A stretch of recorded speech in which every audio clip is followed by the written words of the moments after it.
On the island of Temizkira, Diana used to fight quite often against Nubia. She was an outstanding warrior, demanding, strict in training. The Amazon princess once pushed past her limits, knocking Nubia down with a jaw kick before crashing to the ground herself, in such a way that almost the entire place began to collapse. Diana was saved from falling and apologized to her trainer for losing control. At night, Nubia talked about this with Hippolyta. The queen knew that an event of this nature would happen sooner or later. She disclosed that prior to separating from the gods, she held a magnificent feast for all, unseen in thousands of years. She got the finest food and wine. The gods drank heavily that night, falling into a deep sleep. Hippolyta had taken advantage of that moment to take a portion of blood from each one, even from Zeus. Nubia was shocked to learn this secret. That was how the queen had created Diana Nubia. He commented that the princess was too strong. Not only was she a danger to everyone around her, but also to herself. Hippolyta replied that you could never be too strong against the horrors of the world. She spoke about the abuse she suffered from the gods before leaving for the island. She said that back then she wished she had her daughter's strength, and for that reason when she brought her into the world, she ensured Diana would never endure the same fate. Diana and Dee visited Tayden at the pits. The Amazon said the people were nearly ready to move, but the ex-captain just mocked her, irritated by the alleged promised land. He said that they were all idiots. Diana corrected him by saying that the people were brave for accepting change, but she agreed with him that the work had been almost impossible. Many demanding tasks in succession. That's why she visited him, to ask if he would help plan and organize the trip. Something that confused Tayden a bit, and also Dee. The latter claimed that if they let him go, Tayden would most likely stab them in the back. The old man kept insisting that moving was impossible, especially in Diana's way. He insisted that people needed to fear a firm fist, one that wouldn't hesitate to get rid of the useless. You ruled your world with fear and intimidation, violence, and by making others feel small. Even so, in less than a day, your entire world was taken from you. Don't you think maybe it's time to try a different strategy? These words made him think for a moment, and as Diana was leaving the pits, Tayden called her back to reveal that in one part of the city, he had hidden old vehicles and some gasoline to transport the children and the elderly. Diana thanked him for this valuable information, with a sincere smile on her face. As the Amazon walked among the people, Dee kept questioning her about her way of seeing the world, especially about the way she treated Tayden. Because that former captain had hurt a lot of people under his command, and from her point of view, he didn't deserve a second chance to make up for his mistakes. So Diana shared her way of seeing things with her. I've lived for centuries, and when a being has lived for so long, she starts to see, not in years, but in lives. From my point of view, I see the possibility of change, even if it takes decades. Tayden didn't start his life as a cruel person. I hope that with some trust, he won't end his life that way. Edok called Diana to show her something important. Tal had managed to build a boat and make it easier to get to the island. He also added some gadgets to the belt that would be useful. Soon the people were ready and began to move. They endured the sun during the day and the cold and danger at night. Diana only wished in her heart to be doing the right thing. When she rested, she looked at her unprotected wrists, wondering what had happened to her bracelets. She remembered when Nubia handed them to her in person and explained that although these artifacts would make her weaker, it was all for the purpose of protecting her, keeping her power in check. The princess couldn't forget that she had hurt her mentor in the last training session, so she readily agreed to submit herself to the bracelet's magic. A chilling sound alerted the Amazon and the camp guards. The ground began to shake and a huge Jaedra started to emerge from the depths. Edward mentioned that it was the first time he had seen a creature of such size.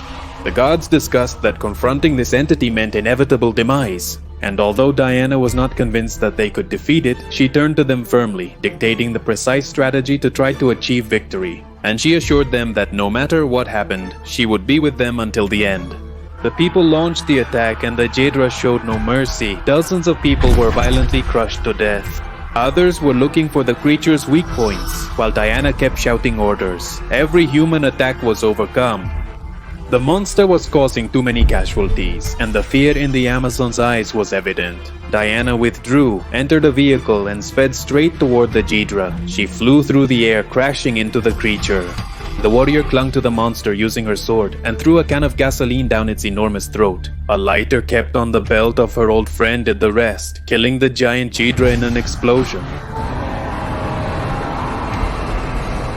The survivors watched this feat in amazement and shouted in victory, but Diana couldn't help feeling defeated after losing so many people.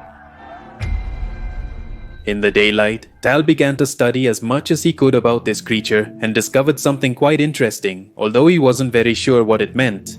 He said that the insides of the Jaedra seemed human, except for the size, its organs were almost normal. He apologized to Diana for not being able to give her an accurate conclusion, but she told him not to apologize for that. Nueva Esperanza continued the journey until they reached the edge of the earth. Diana had decided to go ahead on the path, while the others stayed safe. She took the small boat and left, leaving Edok in charge of the whole village. As she left, she promised that she wouldn't abandon them and that she would see them again soon. As night fell, Dee began to have doubts about the direction they had taken, but soon the island of Temizkira appeared before them. Even so, Diana made her companions wait in the boat, suspecting that something was wrong. The paradise now looked completely destroyed. Something terrible had happened, and Diana went into the rubble to try to find answers. Nubia was standing at the bottom of the entrance stairs.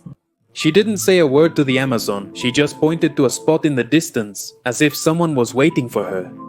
The princess descended deep down, guided by the light of the flames burning on the wall.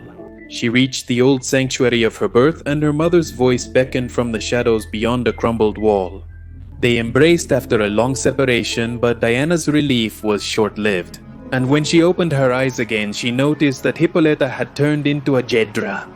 Diana asked in horror what had happened to her, and Hippolyta quickly placed her hands on her to give her answers. She showed her that humans had bombed the island so violently that they left almost nothing behind. The Amazons descended from the gods couldn't be killed despite the attempt to destroy them, as those responsible had forgotten their divine heritage. They only managed to drastically change them with the radiation. They caused them to mutate. Since that day, Hippolyta had sent the Jaedras around the world as a way of revenge to continuously punish humanity for this act of the past. So, something the queen couldn't understand was why Diana had been killing her sisters. Dia appeared abruptly, severing Hippolyta's arms and freeing Diana from the trance. Tal was being chased by Nubia, but Diana got in her way only to be knocked down with a single kick.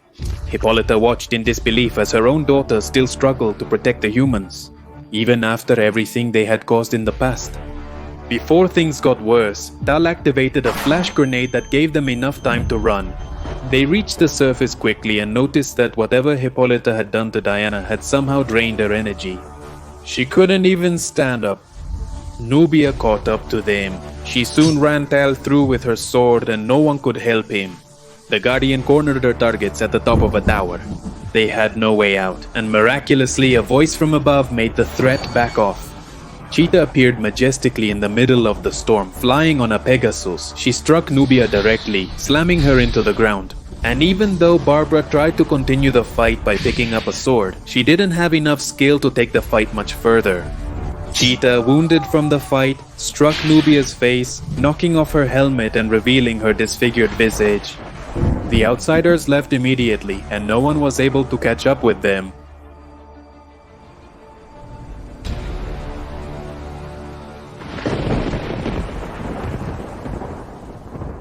When they reached the safe area near the camp, Cheetah said goodbye, knowing she was not welcome in New Hope.